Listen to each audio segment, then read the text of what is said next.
My wife died in a sudden accident. A few days later, the notary handed me the keys to a luxury penthouse saying, "It's in your name now." She had strictly forbidden me from asking about her business trips while she was alive. I planned to sell it, but before doing so, I decided to visit. When I opened the door, I froze in shock because sitting in the living room was, "I'm glad to have you here.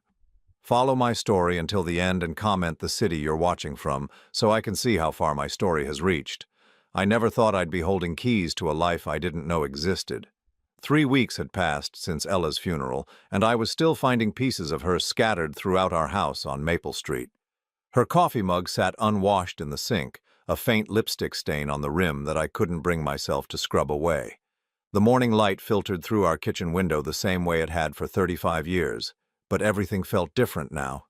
Empty. Like the house itself was holding its breath, waiting for her to walk through the door with that familiar clicking of her heels on the hardwood floor. I was 60 years old, and for the first time in my adult life, I felt completely lost. The doorbell interrupted my thoughts, cutting through the silence that had become my constant companion. Through the peephole, I saw Mr. Harrison, our family attorney, standing on the porch with a manila envelope clutched in his weathered hands. His expression was unusually serious, even for a man who spent his days dealing with wills and estate planning. "Stephen," he said when I opened the door, his voice carrying that careful tone people use when they're about to deliver news you're not prepared for. "I have something that belonged to Ella, something she specifically requested I give to you after the funeral arrangements were complete." I led him to the living room, the same space where Ella and I had shared countless evenings watching the news, arguing about what to have for dinner, planning vacations we never quite managed to take. The leather couch still held the slight indentation where she always sat, curled up with her legs tucked under her, reading those romance novels she claimed were just mindless entertainment. Mr. Harrison settled into the armchair across from me, the envelope resting on his lap like it contained something dangerous. "Ella came to see me about 6 months ago," he began, his fingers drumming nervously against the manila paper. "She updated her will, but she also left specific instructions about certain assets that weren't included in the main document." My heart started beating faster. In 35 years of marriage, Ella had never hidden anything significant from me. We shared everything: bank accounts, investment decisions, even the password to her email. She was meticulous about transparency, always saying that secrets were the death of any good marriage. "What kind of assets?" I asked, my mouth suddenly, dry. Mr. Harrison opened the envelope and pulled out a set of keys. They were silver, modern-looking, attached to a small rectangular fob with an address printed in neat black letters: Downtown Tower, Unit 2107. Below the address, in Ella's careful handwriting, were the words, "For Stephen. I'm sorry." I stared at the keys, my mind struggling to process what I was seeing. "I don't understand. What is this place?" "It's a luxury apartment downtown," Mr. Harrison said, his voice gentle but measured. "Ella purchased it 8 years ago. The deed is in her name, but according to her instructions, ownership transfers to you immediately upon her death. No probate, no waiting period. It's yours now." 8 years. For 8 years, my wife had owned property I knew nothing about. The woman who couldn't keep a surprise birthday party secret for more than 3 days had somehow managed to hide an entire apartment from me for nearly a decade. "Why?" The word came out as barely a whisper. "Why would she hide this from me?" Mr. Harrison shifted uncomfortably in his chair. "I asked her the same question when she first came to me about the purchase. She said it was connected to her business trips, that she needed a place to stay when she was working late in the city. She was very specific about one thing, though." He paused, his gray eyes meeting mine. "She made me promise never to mention it to you while she was alive. Said you weren't supposed to ask about her work travels, that it was better for everyone if certain things stayed private." The business trips. Of course, for 15 years, Ella had taken regular trips to the city, sometimes once a month, sometimes more frequently. She always said they were for her consulting work, helping small businesses with their accounting systems. When I'd try to ask for details about her clients or what exactly she did during these trips, she'd get defensive, saying I was being controlling and that she needed some independence in our marriage. I'd learned to stop asking. "The apartment is fully furnished," Mr. Harrison continued, pulling a folder from his briefcase. "Property taxes are current, utilities are set up for automatic payment from an account Ella maintained separately. She left instructions that you should visit the property before making any decisions about selling it." I took the folder with trembling hands. Inside were property documents, utility bills, even what looked like a floor plan of the apartment. Everything was meticulously organized, just like Ella always kept her paperwork. But seeing her handwriting on documents I'd never known existed felt like discovering love letters written to a stranger. "There's something else," Mr. Harrison said, his voice dropping even lower. "Ella specifically requested that you go to the apartment alone the first time. She said there might be things there that would require privacy to process properly." Things that would require privacy. What could be in that apartment that I couldn't share with our closest friends? What had my wife been hiding that was so sensitive it required complete secrecy? After Mr. Harrison left, I sat in my kitchen holding those silver keys, turning them over and over in my palm. The metal was warm now from my touch, but they felt foreign, like artifacts from someone else's life. Through the window, I could see Mrs. Chen next door watering her garden, living her normal Thursday afternoon while my entire world shifted on its axis. I thought about the last conversation I'd had with Ella just 2 days before the accident. She'd been sitting at this same kitchen table, sorting through her mail with that focused concentration she brought to everything. I'd mentioned that we should start planning a vacation for my upcoming retirement, maybe finally take that trip to Ireland we'd always talked about. She'd looked up at me with an expression I couldn't quite read at the time, something between sadness and relief. "Stephen," she'd said, her voice unusually soft, "there are things about my life that you don't know, things I've been meaning to tell you." Before I could ask what she meant, her phone had rung, one of those work calls that always seem to interrupt our important conversations.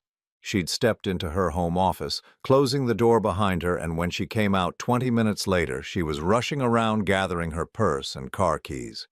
"Rain check on that conversation?" she'd said, kissing my cheek before heading out the door. "We'll talk when I get back from the city tomorrow." She never made it back from the city. The accident happened on Highway 91, just 15 minutes from downtown. The police said a truck driver fell asleep at the wheel and crossed the median. Ella died instantly, they assured me, as if that somehow made the loss easier to bear. Her car was totaled, her purse scattered across the asphalt, but somehow her phone had survived intact in the glove compartment. When I'd gone through it later, looking for contact information for her work colleagues, I'd found something strange. The last number she'd called wasn't her office or any client I recognized. It was a residential number with a local area code, saved in her contacts under a single initial, S. I'd never called that number. Part of me hadn't wanted to know who S was, afraid that learning more about Ella's secret life would somehow diminish the memories we'd built together. But now, holding these keys to an apartment I'd never known existed, I realized I'd been a fool to think I could preserve our marriage by choosing ignorance. The drive downtown took 40 minutes through traffic that seemed heavier than usual for a Thursday afternoon. Downtown Tower was one of those modern high-rise buildings that had sprung up in the business district over the past decade, all glass and steel reaching toward the sky like fingers trying to touch something beyond reach. The lobby was pristine, with marble floors that reflected the light from crystal chandeliers, and a doorman who nodded politely as I approached. "I'm here to visit Unit 2107, I said, my voice catching slightly on the words. He checked his computer screen, then looked up with a professional smile. "Of course, Mr. Harrison. Mrs. Ella said you'd be coming by. The elevators are just to your right." Mrs. Ella. Not Mrs. Stephen Harrison, not even Mrs. Harrison, just Mrs. Ella, like she was someone completely separate from our shared life, someone with her own identity that had nothing to do with being my wife. The elevator ride to the 21st floor felt like it lasted forever. My reflection stared back at me from the polished steel doors, and I barely recognized the man looking back. When had I gotten so gray? When had those lines around my eyes become so deep? Ella had always said I was aging well, that I looked distinguished rather than old, but standing there in that rising metal box, I felt every one of my 60 years. Unit 2107 was at the end of a long hallway carpeted in deep blue. I stood in front of the door for what felt like an eternity, the keys growing slick with sweat in my palm. Whatever was behind this door would change everything I thought I knew about my marriage, about my wife, about myself. I slid the key into the lock. The apartment was beautiful in a way that felt completely foreign to our modest home on Maple Street. Floor-to-ceiling windows offered a stunning view of the city skyline, and the afternoon sun cast everything in a warm, golden glow. The furniture was modern but comfortable, with soft gray couches and contemporary artwork that Ella had never shown any interest in when we'd shopped for our own home. But it was the sound that stopped me cold. Music was playing softly from somewhere deeper in the apartment, a jazz song I recognized but couldn't name. And underneath the music, I could hear movement, the soft whisper of someone walking across hardwood floors, the gentle clink of dishes being moved in what I assumed was the kitchen. Someone was here. Someone was living in my dead wife's secret apartment. "Hello," I called out, my voice cracking with uncertainty. The sound stopped immediately, followed by a moment of absolute silence that made my heart pound so hard I could hear it in my ears. Then footsteps approached, quick and light, and a young woman appeared in the doorway that led to what looked like the kitchen area. She was maybe 30 years old, with dark hair pulled back in a messy bun, and Ella's green eyes staring back at me with a mixture of surprise and something else I couldn't identify. Recognition, maybe. Or relief. She was wearing a simple white t-shirt and jeans, but around her neck was a necklace I recognized immediately, a small silver locket that had belonged to Ella's grandmother, one she'd claimed was lost years ago. The young woman looked at me for a long moment, her hand moving unconsciously to touch the locket at her throat. When she finally spoke, her voice was soft but steady, with an accent that reminded me of Ella's own careful pronunciation. "You must be Stephen," she said, taking a tentative step forward. "Mom said you'd come eventually." She paused, her green eyes filling with tears that threatened to spill over. "I'm Sarah. I'm your daughter." The words hit me like a physical blow. I grabbed the back of the nearest chair to steady myself, my mind reeling as everything I thought I knew about my life crumbled around me. "Daddy," she whispered. And in that single word I heard 32 years of longing, of waiting, of hoping for this moment that I'd never even known was possible. I stood frozen in that beautiful apartment, staring at this young woman who claimed to be my daughter, my mind struggling to process words that should have been impossible. Sarah. She'd said her name was Sarah, and she was looking at me with Ella's eyes, waiting for some kind of response that I couldn't give, because my entire world had just shifted off its foundation. The late afternoon sunlight streaming through those floor-to-ceiling windows suddenly felt too bright, too warm, like it was exposing secrets that were never meant to see daylight. "I know this is a shock," Sarah said, her voice gentle but steady, like she'd rehearsed this moment in her mind countless times. "Mom told me you didn't know about me. She said it was complicated, that she'd explain everything to you when the time was right." My legs felt weak, and I sank into the gray couch behind me, the leather making a soft whooshing sound that seemed unnaturally loud in the silence. "When the time was right?" I repeated, my voice coming out as barely a whisper. "She's been dead for 3 weeks, Sarah. When exactly was she planning to tell me I had a daughter?" Sarah's face crumpled slightly, and she moved to sit in the chair across from me, maintaining that careful distance like she wasn't sure if I might bolt for the door. "She said she was going to tell you soon. She'd been talking about it more and more lately, especially after your birthday last month. She said you deserved to know the truth before you retired, that you deserved to make choices about your future with all the information." My birthday? My 60th birthday, when Ella had been unusually sentimental, holding me close after we'd blown out the candles on the simple chocolate cake she'd made from scratch. She'd whispered that she loved me more than I knew, that she was sorry for things I didn't understand. At the time, I'd thought she was just feeling emotional about me getting older, about the changes that retirement would bring to our daily routine. "How old are you?" I asked, though I thought I already knew the answer from her appearance. 32. I was born in October of 1992. 1992.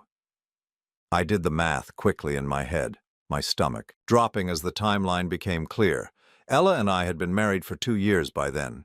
We'd been trying to have children, going through all the tests and consultations that came with fertility struggles. She'd been so devastated each month when the pregnancy tests came back negative, crying in my arms and talking about how maybe we weren't meant to be parents, all while she was already someone's mother. "Who's your father?" The question came out harsher than I'd intended, but I needed to know. I needed to understand how my wife could have been pregnant with another man's child while sharing a bed with me every night. Sarah's expression shifted, becoming more guarded. "His name is Richard. Richard Coleman. Mom met him before she married you, but she thought he wasn't ready to settle down. When she found out she was pregnant, she said she didn't want to trap him into a relationship he didn't want." Richard Coleman. The name meant nothing to me, but I filed it away anyway, adding it to the growing list of things about Ella's life that I'd never known existed. "So she married me instead," I said, the bitter truth of it settling in my chest like a stone. "She married me because I was safe, because I wanted a family, because I was the kind of man who would provide for her and her child." "No," Sarah said quickly, leaning forward in her chair. "That's not how it was. Mom loved you, Stephen. She really did. She said you were the kindest man she'd ever known, that you would have been an amazing father if circumstances had been different." If circumstances had been different.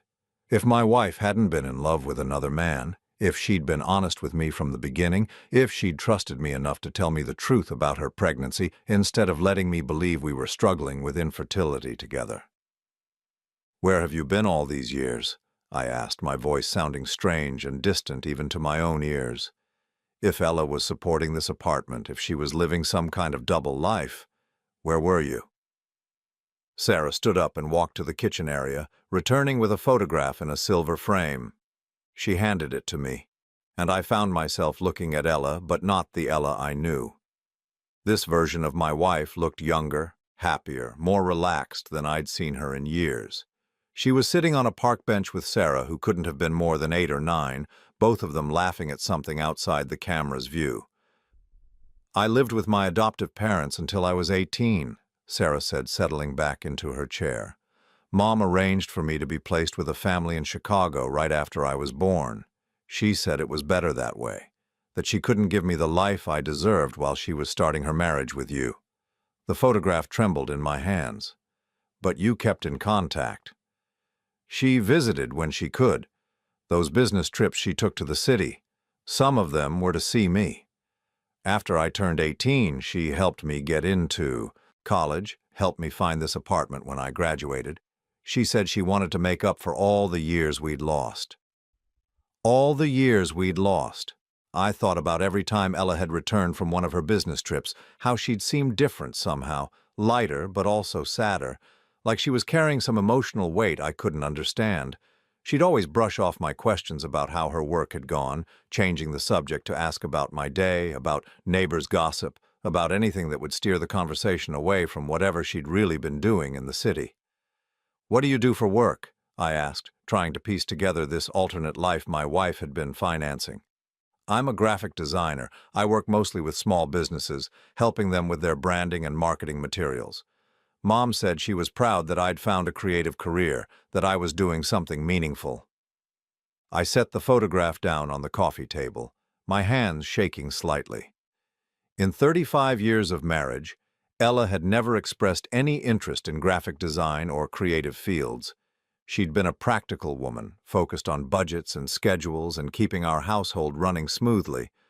But apparently, she'd been proud of Sarah's creative pursuits in a way she'd never been able to express about anything in our shared life. "Stephen," Sarah said softly. "There's something else you should see."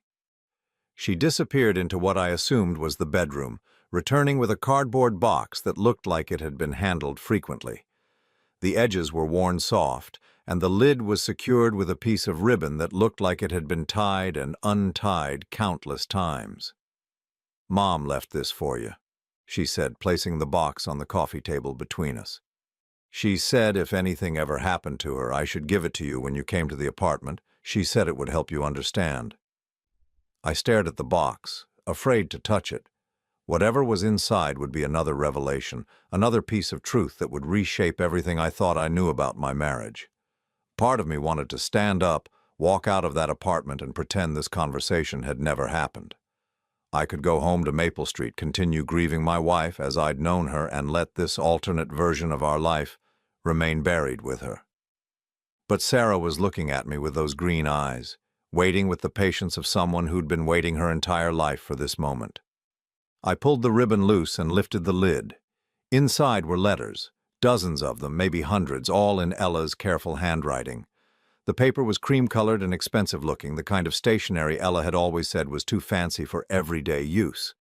Some of the letters were addressed to Sarah, others to someone named Richard, and at the bottom of the box was a thick stack addressed simply to Stephen. I picked up one of the letters addressed to Sarah and looked at the postmark. It was from 3 years ago, sent to a Chicago address. With trembling fingers, I unfolded it and began to read. "My darling Sarah, I know you've been asking when you can meet Stephen, and I promise that day will come soon. He's a good man, better than I deserve, probably. But he doesn't know about you, and I've been a coward about telling him. I tell myself I'm protecting him, but the truth is I'm protecting myself. I'm afraid that if he knows about Richard, about you, about all the ways I've been dishonest, he'll leave me, and I can't bear the thought of losing both of you. He talks sometimes about his regrets, about how he wishes we'd had children together. Each time he brings it up, I want to tell him about you, want to show him the photographs I keep hidden in my office drawer. You're so beautiful, sweetheart, so smart and talented. He would love you if he knew you existed. But I'm a coward, and every day that passes makes it harder to find the words." I stopped reading, my vision blurring with tears I hadn't expected. I looked up to find Sarah watching me with an expression of profound sadness. "She loved you," Sarah said quietly. "She was just scared of losing you, of losing me, of everything falling apart if the truth came out." I picked up another letter, this one addressed to Richard. The postmark was more recent, just 6 months ago. "Richard, Sarah is asking about you again. She wants to know if you ever think about her, if you ever wonder what she's like. I don't know how to answer her questions without admitting that I never told you about her either. You probably don't even know you have a daughter. I've been thinking about telling Stephen everything. He's going to retire soon, and I can't keep living this double life forever. Maybe it's time to stop being such a coward about the choices I made 32 years ago. Maybe it's time to let everyone I love know the truth about who I really am. I'm scared, Richard. Scared that Stephen will hate me for the deception, scared that you'll be angry about the daughter you never knew existed, scared that Sarah will realize her mother has been a liar and a coward her entire life." My hands were shaking so badly I could barely hold the letter. I set it down and reached for one of the envelopes addressed to me. The postmark was recent, just 2 months before the accident. "Stephen," I read aloud, my voice catching on each word, "if you're reading this, it means I've finally found the courage to tell you the truth, or something has happened to me before I could. Either way, I need you to know that every day I spent with you was a gift I never deserved. You loved me completely, honestly, and I repaid that love with secrets and lies. I have a daughter. Her name is Sarah, and she's 32 years old, and she's the most wonderful person I've ever known besides you. I should have told you about her from the beginning, should have trusted that your heart was big enough to love a child who wasn't biologically yours. But I was young and scared and convinced that I had to choose between the family I'd created with Richard and the family I wanted to build with you. I chose wrong, Stephen. I chose to lie instead of trust, to hide instead of hope. And now I'm 60 years old, and I don't know how to undo 35 years of deception without destroying everything I love most in this world." I set the letter down, unable to continue reading. The apartment around us felt too quiet, too bright, too full of truths I wasn't ready to hear. "There are more," Sarah said softly. "Letters to all of us, letters she wrote but never sent, letters where she tried to figure out how to fix everything she'd broken." I looked at this young woman, my wife's daughter, my almost daughter, sitting across from me in an apartment filled with evidence of a life I'd never known existed. The worst part wasn't the betrayal or the lies. The worst part was that I could see so much of Ella in Sarah's face, in her gestures, in the careful way she was trying to take care of me, even though I was a stranger to her. "What happens now?" I asked, my voice barely audible. Sarah's eyes filled with tears that she'd been holding back throughout our entire conversation. "I don't know," she whispered. "Mom said you were a good man, that you'd figure out what was right, but I don't want to lose you before I even get to know you." Outside the windows, the city was beginning to light up as evening approached. Somewhere in that sprawling urban landscape was a man named Richard Coleman, who had no idea he had a daughter. Somewhere else was my empty house on Maple Street, where Ella's coffee cup still sat unwashed in the sink, where her impression still marked the leather couch where I'd been planning to spend the rest of my retirement, grieving a woman who'd apparently never really existed. But here, in this bright apartment filled with secrets and revelations, sat Sarah, scared and hopeful and waiting for me to decide whether I was brave enough to love the family Ella had never given me the chance to choose. I spent the night at Sarah's apartment, sleeping fitfully on the gray couch while she insisted I take the space, rather than drive home in my emotional state. Every time I closed my eyes, I saw Ella's handwriting, heard Sarah calling me Daddy, felt the weight of 35 years of marriage crumbling around me like a house built on sand. When I woke up, Sarah was in the kitchen making coffee, moving around the space with the familiarity of someone who'd lived there for years. The morning light streaming through those floor-to-ceiling windows was harsh and unforgiving, making everything feel too real, too permanent. This wasn't a nightmare I could wake up from. "How long have you been living here?" I asked, accepting the mug she offered me. The coffee was strong and bitter, exactly how Ella always made it. "About 4 years," Sarah said, settling into the chair, across from me with her own cup. "After I graduated college, Mom helped me find this place. She said it would be good for me to have some independence, but close enough that she could visit when she was in the city." 4 years. For 4 years, Ella had been visiting this apartment, spending time with our daughter, building a relationship I'd never been allowed to be part of. I thought about all the business trips she'd taken during that time, how she'd sometimes come home with little gifts, a new scarf, a book she'd picked up at a bookstore, a bottle of wine from a restaurant she'd claimed to have discovered. I'd always assumed she was treating herself during her travels, never imagining she might be shopping for someone else. "The letters," I said, remembering the box from the night before. "There were so many of them. How often did she write to you?" Sarah's expression softened. "Almost every week, especially after I moved here. Sometimes they were long letters about her day, about you, about things she was thinking about. Other times they were just quick notes to let me know she was thinking of me. She said writing helped her feel closer to me when we couldn't be together." I set down my coffee cup, my hands still trembling slightly from everything I'd learned in the past 18 hours. "Sarah, I need to ask you something, and I need you to be completely honest with me." She nodded, her green eyes, Ella's eyes, meeting mine with an intensity that reminded me painfully of my wife. "Did your mother ever tell you she was going to leave me?" The question hung in the air between us, like a live wire. Sarah's face went pale, and she looked down at her coffee, stirring it absently even though she hadn't added anything to it. "Sarah," I pressed, my voice gentler but insistent, "please, I need to know." She took a deep breath, then reached for the box of letters that still sat on the coffee table. Her fingers moved through the envelopes until she found what she was looking for, a letter addressed to her with a postmark from just 3 months ago. "She didn't say it directly," Sarah said, her voice barely above a whisper, "but she talked about making changes. Big changes. She said she was tired of living a lie, that she wanted to be honest about who she really was." She handed me the letter, and with growing dread I unfolded it and began to read. My dearest Sarah, I've been thinking a lot about the future lately, about what I want my life to look like when Stephen retires. He's such a good man and he deserves so much better than the half-truth existence I've given him. He deserves a wife who can love him completely without reservations, without secrets. I've come to realize that I can't be that woman for him. I love him, but not in the way he loves me. Not in the way he deserves to be loved. Richard called last week. It was the first time we'd spoken in almost 2 years, and hearing his voice brought back so many feelings I thought I'd buried. He's divorced now, finally free from that marriage that never made him happy. He asked if I ever thought about what our life could have been like if I'd been brave enough to choose him 32 years ago. I told him about you, Sarah. I finally told him he has a daughter and he wants to meet you. He wants to be part of your life and part of mine if I'm brave enough to choose differently this time. Stephen will be 65 in 3 years. That feels like enough time to prepare him for the truth, to help him understand that this isn't about not loving him.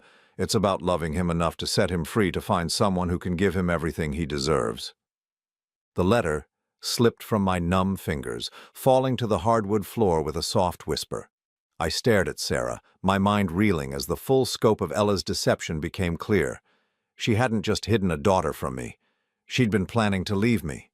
For another man. For the father of the child she'd never told me existed. There's more, Sarah said quietly, tears streaming down her face.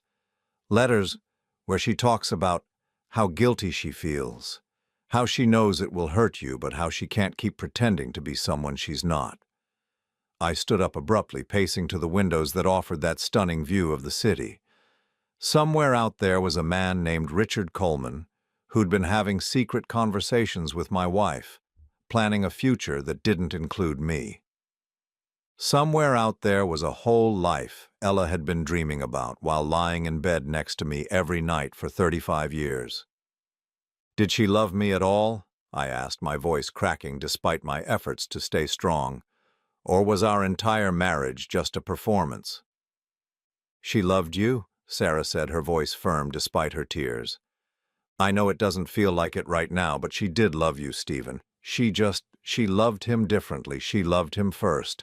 Loved him first. The words hit me like a physical blow. I thought about every anniversary, every birthday, every quiet moment Ella and I had shared. How many of those times had she been thinking about Richard? How many nights had she lain awake next to me, wishing she was somewhere else, with someone else? When was she planning to tell me? I asked, turning back to face Sarah. About you, about Richard, about her plans to leave? Sarah wiped her eyes with the back of her hand. She said after your retirement party. She wanted to wait until after you'd finished work, until you'd had time to figure out what you wanted to do with the rest of your life. She thought it would be easier for you to start over if you weren't tied down to a job and a routine. Start over. At 60 years old, my wife had been planning to divorce me so I could start over. The condescension of it, the assumption that I would just accept her abandonment and move on with my life, made my chest burn with a rage I'd never felt before. She had it all figured out, didn't she? I said, my voice bitter. My whole future planned out without consulting me. How generous of her to wait until I retired before destroying my life. Stephen, it wasn't like that. Wasn't it? I snapped, then immediately felt terrible for taking my anger out on Sarah. None of this was her fault. She was as much a victim of Ella's deception as I was.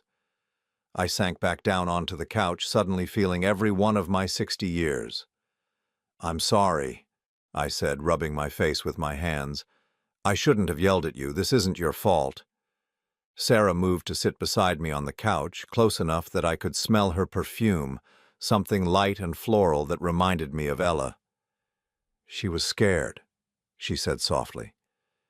In her last few letters, she kept talking about how terrified she was of hurting you, of losing you completely.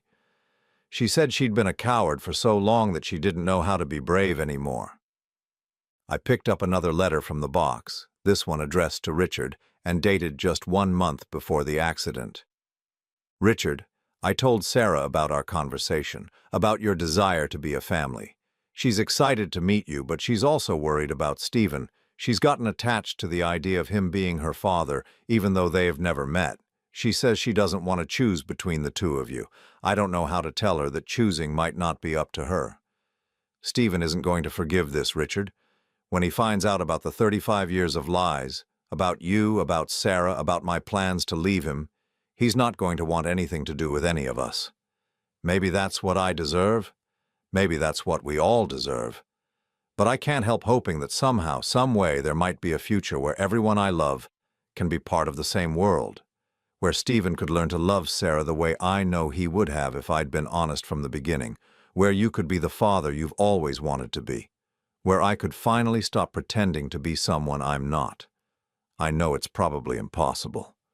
I know I've made too many mistakes, told too many lies, hurt too many people, but I have to try. For Sarah's sake, if not for ours. I'm going to tell him everything when he turns 60. That gives me 4 months to figure out how to destroy a man's entire understanding of his life and somehow convince him that it's an act of love. 4 months. Ella had given herself 4 months to figure out how to tell me she was leaving me for another man. 4 months to prepare me for the revelation that our marriage had been built on lies, that the woman I thought I'd spent my life with had never really existed. But she'd run out of time. Sarah, I said, setting the letter aside, I need you to tell me about Richard. What do you know about him? Her expression became guarded again. Not much. Mom didn't talk about him very often, and when she did, she always seemed sad. She said he was an artist, a sculptor, I think, and that he lived somewhere outside the city. She said he was passionate and creative and everything she thought she couldn't have when she was young. An artist. A sculptor. Everything I wasn't. I was a practical man, an accountant, who'd spent 40 years helping other people manage their money and plan for their futures. I'd never created anything beautiful, never inspired anyone the way artists could. I was safe, reliable, boring. The kind of man a woman settled for when she couldn't have what she really wanted. Did she ever bring him here, to the apartment? No, Sarah said quickly. This was our space, mine and Mom's. She said it was important to keep some things separate until she figured out how to bring everyone together. Bring everyone together. Like we were all just pieces on a chessboard that she could move around according to her grand plan. Like my feelings, my life, my future were just variables in an equation she was trying to solve. My phone buzzed with a text message. I almost ignored it, but something made me check the screen. The number wasn't in my contacts, but the message made my blood run cold. Stephen Harrison, this is Richard Coleman. We need to talk. I know about the apartment, and I know about Sarah. Ella promised me certain things before she died, and I intend to collect on those promises. Meet me tomorrow at 2 p.m. at Miller's Diner on 5th Street. Come alone. I stared at the phone, my hands shaking. Sarah noticed my expression and leaned over to read the message. "Oh, God," she whispered, "he knows you found us." Richard Coleman. The man Ella had loved first, loved differently, loved enough to plan a future with. The man who apparently thought he was entitled to something now that Ella was dead. The father Sarah had never known, who wanted to collect on promises made by my deceased wife. Tomorrow at 2 p.m. I would meet the man Ella had chosen over me. The man she'd been planning to spend the rest of her life with while I grew old alone, wondering where I'd gone wrong. But first, I needed to understand exactly what Ella had promised him, and what it was going to cost me to keep the only family I had left. Miller's Diner had been a fixture on 5th Street for as long as I could remember, one of those timeless places with red vinyl booths and black and white checkered floors that somehow managed to survive while sleeker establishments came and went around it. I arrived 15 minutes early, choosing a booth in the back corner where I could see the front door and have some privacy for what I knew would be a difficult conversation. I ordered coffee I didn't want and sat there turning the cup in my hands, watching condensation form on the sides while I tried to prepare myself for meeting the man Ella had loved more than me. What do you say to someone who represents everything you never were, everything your wife wished you could have been? At exactly 2 p.m., the door chimed, and I knew immediately it was him. Richard Coleman was nothing like what I'd expected. He was tall and lean, with salt and pepper hair that looked like he'd run his fingers through it and clothes that managed to look both expensive and carelessly worn. There was an artistic confidence in the way he moved, a sense of someone comfortable in his own skin in a way I'd never been. He spotted me in the corner booth and walked over with purpose, sliding into the seat across from me without invitation. Up close, I could see the lines around his eyes, the weathering that comes from a life lived without the careful planning that had defined mine. He was handsome in a rugged way that probably appealed to women who wanted excitement, adventure, passion, everything Ella had never found with me. "Stephen Harrison," he said, his voice carrying a slight rasp that suggested either cigarettes or decades of laughter. "You're younger than I expected." I forced myself to meet his gaze. "You're exactly what I expected." That earned me a slight smile. "Ella described you well then. She said you were direct, honest to a fault. She said you deserved better than the lies she'd been telling you." The casual way he mentioned my wife's name, like they'd been having intimate conversations about me for years, made my chest tighten with anger I was trying hard to control. "What do you want, Richard?" He flagged down the waitress, ordered black coffee, then leaned back in the booth with the relaxed posture of someone who held all the cards. "I want what Ella promised me. What she spent the last 2 years planning before her accident interrupted everything. Which was? A life together. Her, me, and Sarah. The family we should have had 32 years ago if I hadn't been too young and stupid to fight for what I wanted." The words hit me like individual blows. Ella's dead. Whatever promises she made died with her. Richard's expression hardened slightly. "Not all of them. She made legal arrangements, Stephen. Financial commitments. She was planning to divorce you and marry me, and she set things up to make sure that could happen smoothly." "What kind of financial commitments?" He reached into his jacket and pulled out a folder, setting it on the table between us. "Life insurance policies with me as the beneficiary, investment accounts in both our names, and the apartment where Sarah lives. Ella was planning to transfer ownership to me so Sarah would have security when we became a family." My vision blurred slightly as the implications hit me. "How much money are we talking about?" $250,000 in life insurance, another $150,000 in investment accounts she'd been building up over the past 5 years, plus the apartment, which is worth about $180,000. Nearly $600,000, money that Ella had been secretly diverting from our joint accounts, money that should have been part of our retirement planning, money she'd been giving to another man to secure a future that didn't include me. "I don't believe you," I said, though my voice lacked conviction. After everything I'd discovered about Ella's secret life, this felt entirely possible. Richard opened the folder and spread documents across the table, insurance policies, investment statements, bank records, all showing Ella's careful financial planning for a life with Richard Coleman. "She was systematic about it," he said, his voice almost admiring. "Started small, moving money a little at a time so you wouldn't notice. She said you trusted her with the finances, that you never questioned her decisions about investments and insurance." He was right. I'd always let Ella handle our financial planning, trusting her judgment about everything from insurance policies to retirement accounts. She'd been so good with numbers, so careful about our future. I'd never imagined she was planning a future that didn't include me.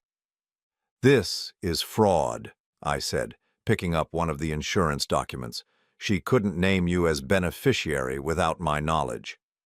"She could if she took out separate policies on herself, personal life insurance that didn't require spousal consent." Richard's smile was cold now, predatory. "Ella was smarter than you gave her credit for, Stephen. She'd been planning this for years." I studied the documents more carefully, my heart sinking as I realized he was right. These weren't modifications to our existing policies. They were entirely separate insurance plans that Ella had purchased on her own life, naming Richard as the sole beneficiary. "What about Sarah?" I asked. "Does she know about this?"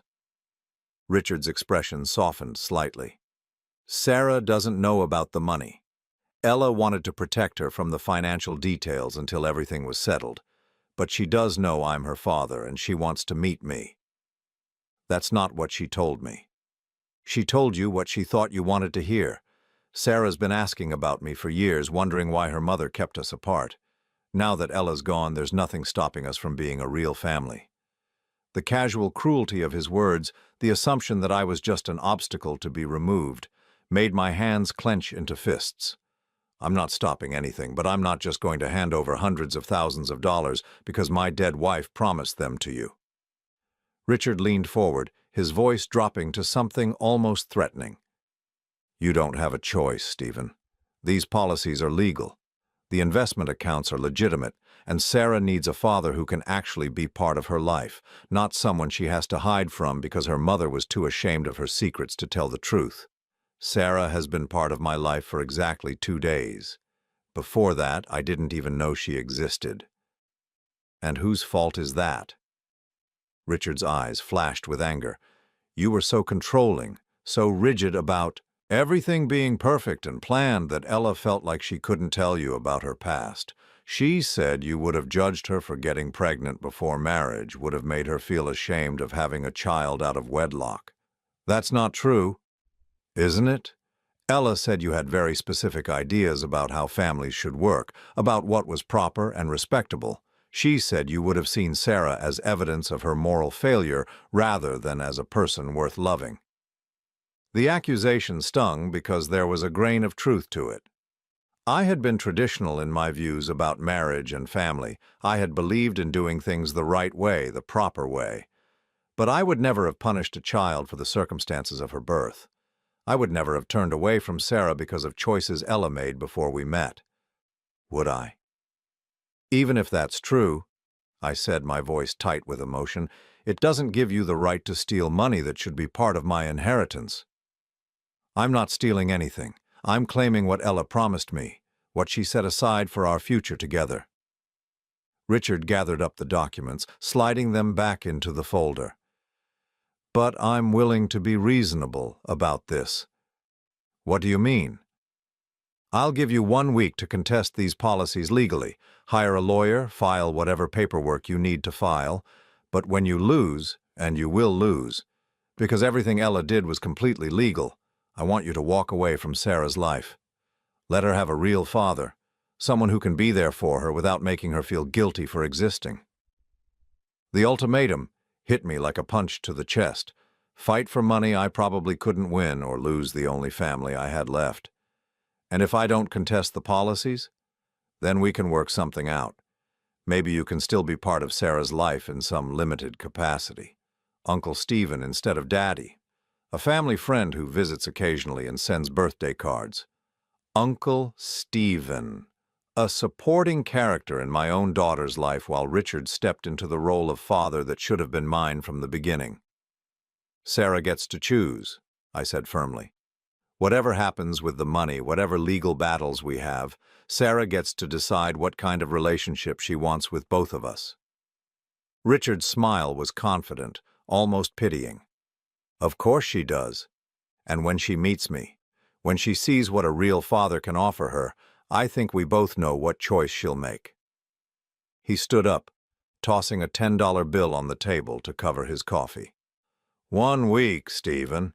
Either contest the policies and lose everything or accept the reality of the situation and maybe salvage some small role in Sarah's future. After he left, I sat in that diner booth for another hour, staring at my cold coffee and trying to process what had just happened. Richard Coleman wasn't just claiming Ella's money, he was claiming her entire legacy, her love, her future plans, her daughter, everything that should have been mine by right of 35 years of marriage. But the worst part was the nagging voice in the back of my mind, the one that whispered he might be right. Maybe Ella had felt trapped by my expectations, constrained by my traditional values. Maybe she'd been afraid to tell me about Sarah because she thought I would judge her, reject her, make her choose between her past and her future. Maybe I'd been such a rigid, controlling husband that my wife had felt compelled to live an entire secret life, rather than trust me with the truth. My phone buzzed with a text from Sarah. "How did it go? Are you okay?" I stared at the message for a long time before responding. "We need to talk. I'm coming back to the apartment." As I drove through the city traffic, I tried to prepare myself for the conversation I was about to have. I needed to tell Sarah about Richard's claims, about the money Ella had set aside for their future together, about the choice I was being forced to make between fighting for what was legally mine and risking the loss of the only real family I'd ever had. But first, I needed to understand something that had been bothering me since my confrontation with Richard. If Ella had been so systematically planning to leave me, if she'd been moving money and setting up insurance policies for years, why had she kept writing those letters about her guilt and fear? Why had she seemed genuinely torn about her plans rather than simply executing them? And why, in all those letters I'd read, had she never once mentioned anything about Richard being entitled to money that came from our joint accounts? Something about Richard's story didn't add up, and I was going to find out what he wasn't telling me.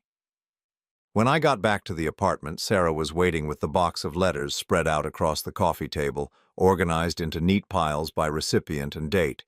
She looked up at me with anxious green eyes, and I could see she'd been crying. "I've been reading more of the letters," she said.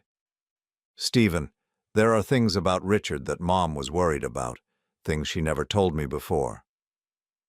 I sat down beside her, my heart already sinking. "What kind of things?" Sarah picked up a letter dated 6 months before Ella's death. She was starting to have doubts about him, about whether he really wanted a family or just wanted the financial security she could provide. She handed me the letter, and I read it with growing alarm. "Sarah, I need to be honest with you about something.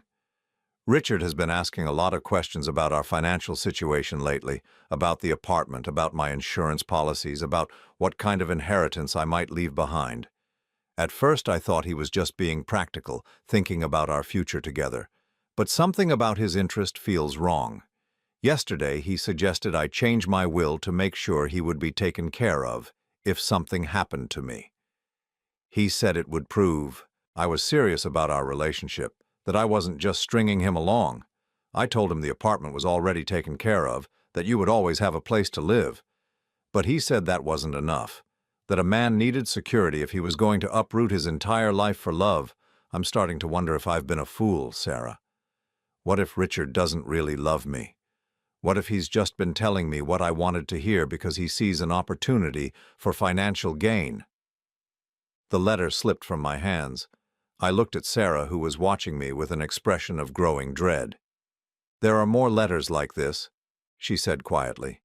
"The closer she got to telling you the truth, the more worried she became about Richard's motives. In her last letter to me, she said she was thinking about calling everything off, about confessing to you and trying to rebuild your marriage instead."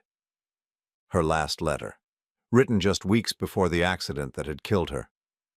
"Sarah," I said, my voice barely above a whisper, "I think Richard Coleman has been lying to both of us." Sarah and I spent the next 3 hours going through every letter in that box, laying out a timeline of Ella's relationship with Richard that painted a very different picture than the one he'd presented at the diner. What had started as rekindled romance had gradually transformed into something that made Ella increasingly uncomfortable. "Look at this one," Sarah said, handing me a letter dated 4 months before the accident. "She's starting to question everything." I read Ella's careful handwriting, my anger building with each word. "Richard called again today asking about the life insurance policies. He wanted to know exactly how much money we were talking about, whether there were any complications that might delay the payout if something happened to me.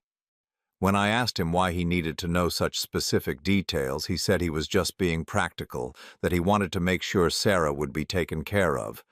But Sarah has the apartment, has her job, has everything she needs to be independent. Why would Richard need hundreds of thousands of dollars to take care of her? Unless he's not really thinking about taking care of her at all. I'm starting to realize that the Richard I fell in love with 33 years ago might not be the same man who's been calling me these past 2 years. Or maybe I've just been so lonely, so guilty about the lies I've been living, that I've been hearing what I wanted to hear instead of what he was actually saying. I set the letter down and looked at Sarah, who was systematically organizing the correspondence into chronological order. "How many letters are there total?" 47 to me, 31 to Richard, and 28 to you," she said without looking up from her work. But the interesting thing is how the tone changes over time. The early letters to Richard are romantic, hopeful. The later ones are cautious, almost fearful. Fearful of what? Sarah handed me another letter, this one dated just 6 weeks before Ella's death. I made a terrible mistake today. I told Richard about Stephen's retirement account, about the pension he'll receive when he stops working. Richard's reaction was immediate and intense. He wanted to know if there was a way to access those funds as part of a divorce settlement. When I told him that Stephen's retirement was Stephen's business, that I would never try to take money he'd earned through 40 years of work, Richard became angry. He said I was being naive, that I owed it to our future family to secure every advantage I could. That's when I realized Richard doesn't just want me. He wants the financial security that comes with me. He wants access to everything Stephen and I have built together, everything we've saved for our future. I told him I needed time to think. He said I'd already had 33 years to think, that it was time to act. The conversation ended badly, with him hanging up on me when I wouldn't commit to pursuing Stephen's retirement funds. I don't know what to do. I've created such a mess with my lies and secrets. I've hurt Stephen with my deception, I've confused Sarah about her future, and now I've apparently given Richard the impression that I'm some kind of financial windfall he can exploit. Maybe the best thing I can do is tell Stephen everything and let him decide whether our marriage is worth salvaging. Maybe honesty, even this late, is better than continuing to live a lie that's only getting more complicated. 6 weeks, I said, my voice hollow. She was planning to tell me everything 6 weeks before she died. Sarah nodded, tears streaming down her face. And look at this. She handed me what appeared to be the last letter Ella had written, dated just 1 week before the accident. Stephen, if you're reading this, it means I finally found the courage to tell you the truth about Sarah, about Richard, about all the ways I've failed as your wife. I know you have every right to hate me, to divorce me, to never speak to me again. I've lied to you for our entire marriage, and I don't expect forgiveness. But I need you to know that I've changed my mind about leaving you for Richard. These past few months have shown me that what I thought was love was really just guilt and nostalgia. Richard wants something from me that has nothing to do with love and everything to do with money and security. You, Stephen, have loved me for 35 years without asking for anything in return except honesty, the one thing I've never been able to give you. You've been faithful, kind, supportive, and patient even when I didn't deserve any of those things. I know it's probably too late to save our marriage. I know that learning about Sarah and the years of deception will hurt you in ways I can't undo. But I want to try.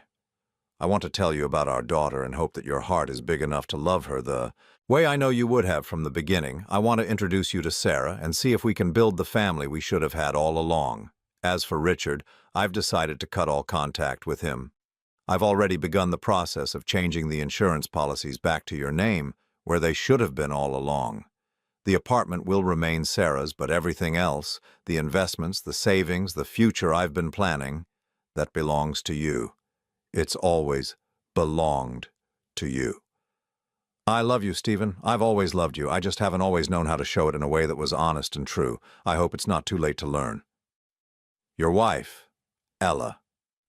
I finished reading the letter with shaking hands, my vision blurred with tears I could no longer hold back. Ella had been planning to come clean, to choose me, to try to rebuild our marriage with truth instead of lies. She'd been planning to cut Richard out of her life entirely, but she died before she could do any of it. Stephen, Sarah said softly, the insurance policies Richard showed you, I don't think they're legitimate. If Mom was planning to change them back to your name, if she'd already started that process. I wiped my eyes and tried to think clearly. We need to call the insurance companies directly, find out exactly what policies exist and who the current beneficiaries are. What if Richard was lying about everything? What if there are no policies naming him as beneficiary? The possibility hit me like a revelation. What if Richard's confident demands at the diner had been based on forged documents? What if he was gambling that I wouldn't know enough about Ella's finances to challenge him? My phone buzzed with a text message. Richard's number appeared on the screen. Have you made your decision? I need an answer by tomorrow afternoon. Sarah's future depends on what you choose. I showed the message to Sarah, who read it with growing anger. "He's threatening you," she said. "He's trying to use me as leverage to get money he's not entitled to." I stood up and walked to the windows, looking out over the city where somewhere Richard Coleman was waiting for my response. He thought he held all the cards, thought he could intimidate me into giving up everything Ella had meant to leave me. He thought he could steal my inheritance and my daughter with a combination of legal threats and emotional manipulation. He was wrong. "Sarah," I said, turning back to her, "I need to ask you something important. If it turns out that Richard has been lying about the insurance policies, if there's no legal obligation for me to give him anything, what kind of relationship do you want with him?" She was quiet for a long moment, staring down at her hands. 2 days ago, I would have said I wanted to know my biological father, that I'd been waiting my whole life to meet him. But reading these letters, seeing how he manipulated Mom, how he's trying to manipulate you... She looked up at me with those green eyes that were so much like Ella's. "I don't want anything to do with someone who would exploit a grieving family for money. Even if he is your biological father. Being a father is about more than biology," she said firmly. "It's about showing up, caring about someone's well-being, putting their needs before your own. In 2 days, you've shown me more genuine care than Richard has in 32 years. The words hit me with an unexpected warmth.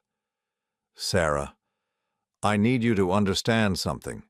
If I fight this, if I challenge Richard's claims, it might get ugly.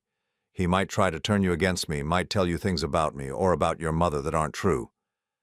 "Let him try," she said with a fierce determination that reminded me startlingly of Ella. "I've spent my whole life wondering about my father. Now I know I already found him." I felt tears sting my eyes again. "You're sure about this? You're sure you want me to fight for the inheritance Ella meant to leave us?" "I'm sure I want you to fight for our family," she said. "The real family Mom was trying to create when she died."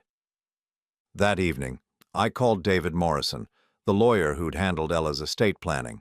When I explained the situation with Richard and the insurance policies, there was a long silence on the other end of the line. "Stephen," David said finally, "I reviewed all of Ella's insurance policies when I prepared her estate documents 6 months ago. There are no policies naming anyone other than you as beneficiary. If someone is claiming otherwise, they're either mistaken or lying." The relief that flooded through me was so intense I had to sit down. "You're certain?" "Absolutely certain. Ella specifically told me she wanted to make sure everything went to you, that she was changing some previous arrangements to ensure there would be no complications after her death." "Previous arrangements?" "She mentioned that she'd been considering some changes to her beneficiaries but had decided against it. She said she wanted to keep things simple, wanted to make sure her husband inherited everything without any legal challenges." Ella had kept her promise. In her final months, she'd chosen me, chosen our marriage, chosen the family she wanted us to be. Richard's documents were either forgeries or fantasies, his confident demands based on nothing but his own greed and delusion. "David," I said, "I need you to send a letter to Richard Coleman informing him that he has no legal claim to any part of Ella's estate. I want it delivered tomorrow morning. Consider it done. And Stephen, if he continues to harass you or makes any threats, we can pursue legal action for fraud and extortion." After I hung up, I found Sarah in the kitchen making dinner. A simple pasta dish that smelled like home in a way our house on Maple Street hadn't since Ella died. "Richard has no legal claim to anything," I told her. "The insurance policies he showed me were fake." Sarah's shoulders sagged with relief. "So it's over?" "The financial part is over. But Sarah, there's something else we need to discuss." I sat down at the small kitchen table, suddenly nervous about the conversation I was about to have. "What happens now? With us, I mean. Do you want to keep living here? Do you want me to sell the apartment? Do you want to try to build some kind of relationship, or would you prefer to just stay in touch occasionally?" She turned off the stove and came to sit across from me. "What do you want, Stephen?" The question caught me off guard. For 35 years, I'd been focused on what Ella wanted, what would make her happy, what would keep our marriage stable. I'd rarely asked myself what I actually wanted. I want a family, I said honestly. I want to learn everything about you, your interests, your dreams, your fears, your favorite movies and foods and books. I want to know what makes you laugh and what makes you cry. I want to be the father I would have been from the beginning if I'd been given the chance. Sarah smiled, the first genuinely happy expression I'd seen from her since this whole ordeal began. I want that too, but Stephen, I don't want you to feel obligated to take care of me because of some guilt about Mom's secrets. I want you to choose me because you actually want me in your life. I do want you in my life, I said without hesitation. Not because of obligation or guilt, but because you're smart and strong and kind, and because I can see so much of the best parts of your mother in you. I want you in my life because you called me Daddy, and it felt like coming home. We sat there looking at each other across that small table, two people who'd been strangers 48 hours ago, but who were choosing to become family despite all the pain and deception that had brought us together. There's one more thing, I said. I'm selling the house on Maple Street. Too many memories, too many reminders of a life that was built on lies. I want to start over somewhere new. Where will you go? I smiled. I was hoping you might help me find a place. Somewhere close enough that I can see you regularly, but far enough from Richard Coleman that we can build our relationship without interference. Sarah reached across the table and took my hand. I'd like that. I'd like that very much.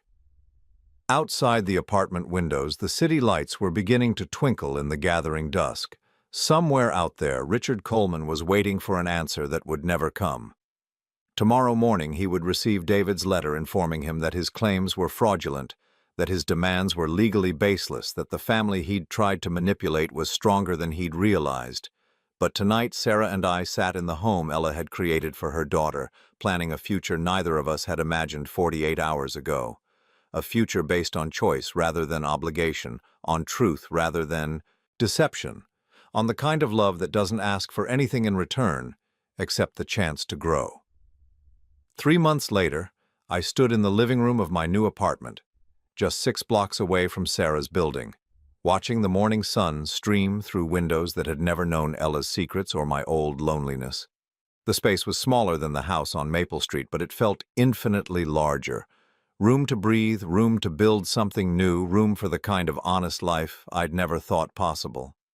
The doorbell rang, and I opened it to find Sarah holding a box of pastries and wearing the kind of smile that had become precious to me in ways I was still learning to articulate. "Happy Father's Day," she said, stepping inside and setting the bakery box on my kitchen counter. "I know it's not official yet, but I thought we should practice." Father's Day. I'd spent 60 years never imagining I'd celebrate it as anything other than a son calling his own father. Now here was Sarah, choosing to mark the day with me, even though we'd known each other for less than 4 months, even though the legal adoption wouldn't be final for another few weeks. "You didn't have to do anything special," I said, though I couldn't stop smiling as I watched her move around my kitchen with the easy familiarity of someone who belonged there. "Yes, I did," she said firmly. "Do you know how long I've wanted to buy Father's Day gifts? 32 years, Stephen. I'm not missing this opportunity." She handed me a wrapped package, her eyes bright with excitement and nervousness. Inside was a framed photograph I'd never seen before. Ella holding a baby Sarah in what looked like a hospital room, both of them looking directly at the camera with expressions of pure love. "I found it in Mom's papers," Sarah explained. "She kept it hidden for all these years, but I think she always hoped that someday you'd get to see it, that someday we'd all be a family together." I stared at the photograph, seeing Ella as a young mother for the first time, seeing the baby who would grow up to become the daughter I'd never known I was missing. The image was both beautiful and heartbreaking, a glimpse of the family we could have been if Ella had been brave enough to trust me with the truth from the beginning. "There's something else," Sarah said, pulling an envelope from her purse, "a letter from Richard." My stomach tightened. It had been 6 weeks since David's letter had informed Richard that his claims were fraudulent, 6 weeks since we'd heard anything from him. I'd hoped he'd accepted defeat and moved on with his life. I opened the envelope and read the brief, bitter message. "Sarah, your mother promised me a life that I'll never have because of Stephen's selfishness. I hope you realize that he's stealing your inheritance, keeping money that should have supported both of us. When you get tired of playing house with a man who never wanted you in the first place, call me. I'll still be here, still be your real father. Richard. I handed the letter back to Sarah, my jaw clenched with anger. Are you going to respond? I already did. She pulled out her phone and showed me a text message she'd sent. Richard, Stephen didn't steal anything. He inherited what Mom legally left him, and he's sharing it with me because that's what real fathers do. You spent 32 years not knowing I existed, and the past 3 months trying to use me to get money. That tells me everything I need to know about what kind of father you would have been. Please don't contact me again. Sarah. I looked at her with admiration and pride. How does it feel? Finally telling him what you really think? Liberating, she said without hesitation. For years I built up this fantasy about my biological father, imagined that if I could just meet him, everything would make sense. Turns out the fantasy was better than the reality. She moved to the couch and sat down, curling her legs under her in a gesture that reminded me so much of Ella, it took my breath away. But I want to talk about something else, something more important. I joined her on the couch, noting the serious expression on her face. What's on your mind? The house on Maple Street sold last week, right? I nodded. The sale had closed 3 days ago, finally severing my last physical connection to the life I'd shared with Ella. The buyer seemed excited about updating it, said it had good bones but needed some modernization. How much did you get for it? $320,000. Why? Sarah took a deep breath. I want to talk about the money, all of it, the house sale, the insurance policies, the inheritance from Mom. I've been thinking about what's fair. My chest tightened with a familiar fear. Sarah, we've discussed this. Your mother left everything to me legally, but morally, you're her daughter. You have every right to— Stop, she said gently. That's not what I'm saying. She pulled a folder from her bag, the same kind of organized documentation that Ella had always favored. I've been doing some research, talking to financial advisors, thinking about what would actually be best for both of us. She opened the folder and showed me a series of documents. I want you to put most of the money into retirement accounts, Stephen. You're 60 years old and you need security for the rest of your life. I'm 32 with a good job and my own apartment. I don't need hundreds of thousands of dollars right now. I stared at the papers, my throat tight with emotion. Sarah, you don't have to. Yes, I do. Not because I don't want the money, but because I want something more important. She met my eyes with the same direct honesty that had characterized every conversation we'd had since that first day in her apartment. I want a father who isn't worried about money, who isn't guilty about inheritance, who can just focus on being my dad. The word hit me like it always did. Dad. Not Stephen, not Mr. Harrison, but Dad. The title I'd given up hope of ever earning. What are you proposing? Keep $400,000 for your retirement, she said, pointing to the financial projections she'd prepared. That's enough to supplement your pension and Social Security, enough to make sure you never have to worry about money for the rest of your life. Put $50,000 into a college fund for future grandchildren. Yes, I want kids someday, and yes, I want them to call you Grandpa, and give me $50,000 to put toward a house down payment when I'm ready to buy something bigger. I studied her calculations, amazed by the thoughtfulness of her planning. You've really worked all this out. I learned from the best, she said with a slight smile. Mom always said you were brilliant with financial planning. I figured I should try to think like you would. The generosity of her proposal left me speechless. She was essentially giving up 3/4 of an inheritance she was morally entitled to, just to ensure my financial security. Sarah, this is too much. I can't let you— You're not letting me do anything, she interrupted. I'm choosing to do this because I love you, because I want what's best for both of us, and because I know Mom would have wanted us to take care of each other. I set the folder aside and pulled her into a hug, marveling at how natural it felt, how right. Are you sure about this? Completely sure, but there's one condition. What's that? We used some of the money to take a trip together. Mom always talked about how much you wanted to go to Ireland, how you'd been planning that vacation for years, but never took it because you were always saving money for other things. Ireland. The trip Ella and I had discussed just days before her death.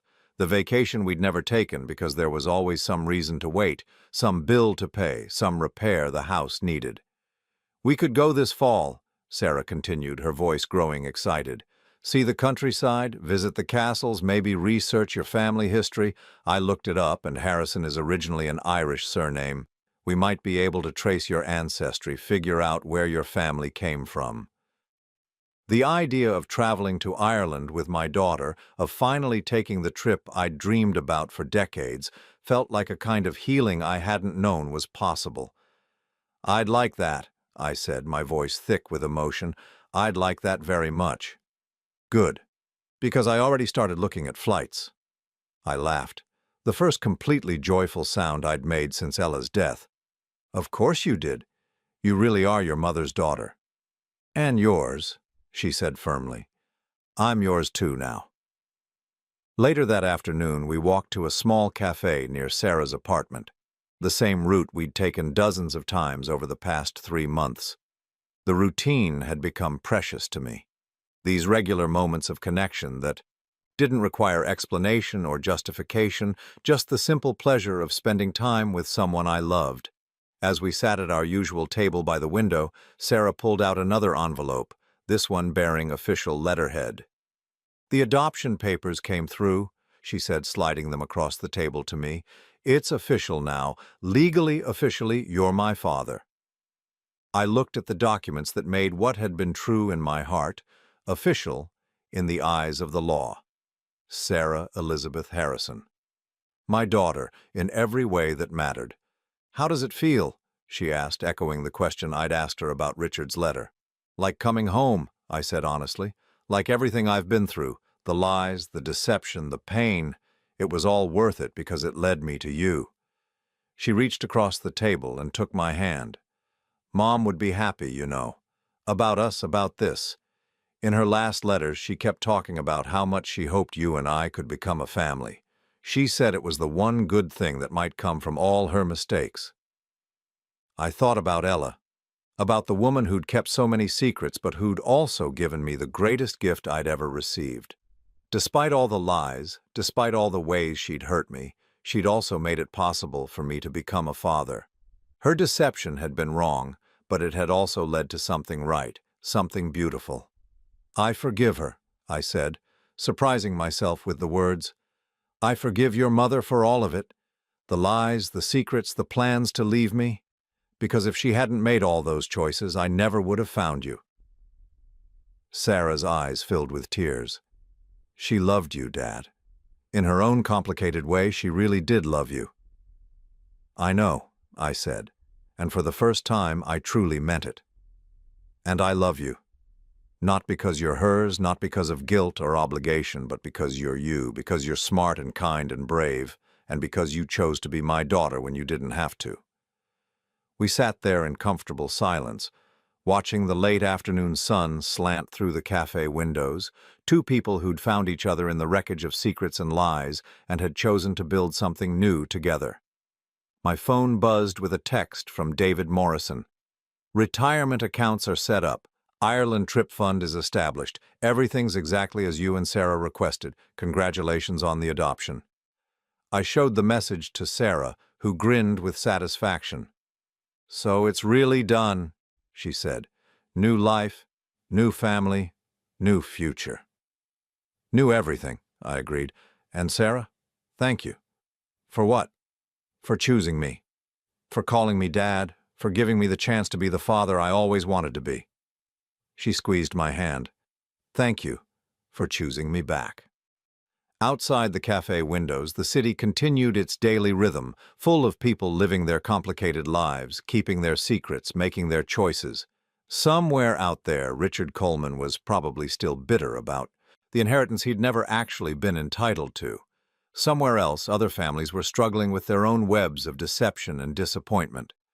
But inside that small cafe, Sarah and I sat planning our trip to Ireland, talking about the house she wanted to buy someday, making the kind of easy conversation that comes naturally to people who've chosen to love each other without conditions.